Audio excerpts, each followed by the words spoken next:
I've never met a person who agrees with Congress not having term limits. Why don't we change it?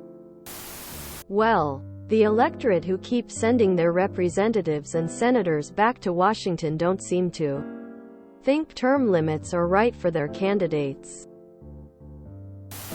The people with the power to change it are the ones who get unlimited terms. The main way to get a constitutional amendment passed is a 2/3 RDS majority of both houses of Congress. A group not too interested in that. There are ways to get around Congress. But you can't get around the state legislatures, all of which are filled with people whom would love to be in Congress someday. The answer is that term limits have been written into law before, but were overturned by the Supreme Court. In Term Limits versus Thornton, the court ruled that term limits violate the 17th Amendment, effectively requiring an amendment to institute. If you don't want somebody representing you in Congress, then vote them out. The people in charge of changing it are the people who don't want to change it. It's generally a bad idea. Term limits end up giving more power to staff members and lobbyists who can work for decades while actual elected officials cycle in and out. I'm against term limits. 1. It's anti-democratic. A member of Congress isn't accountable to the American people as a whole.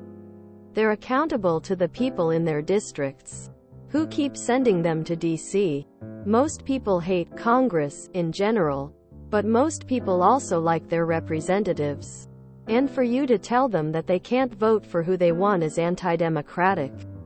2. It's just not true that fresh faces are better legislators.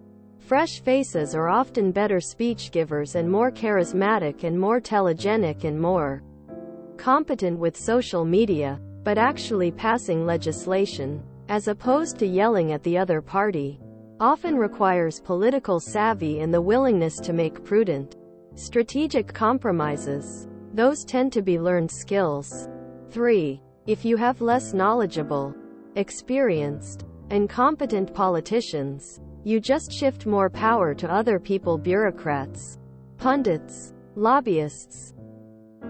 You would probably make things worse, not better. We already have term limits.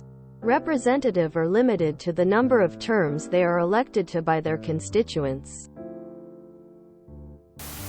California put term limits on senators. It doesn't really work the way you hope it would. Because term limits leads to increased corruption and gives lobbyists more power. I don't agree it's a horrible idea. Looks like it's an unpopular opinion. But personally, I'm not in favor of term limits.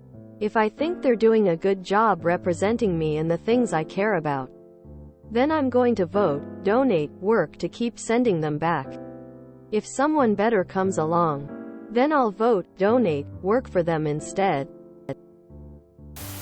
People could just stop voting for the same person for 10+ years.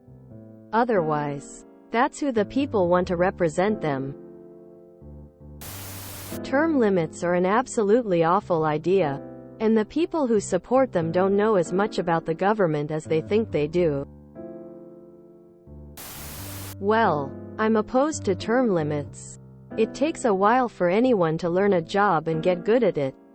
And people age at different speeds. One of my coworkers had to take medical retirement in his mid-50s. Another one is strong and vibrant at 72. I don't agree. Hey, it's your lucky day.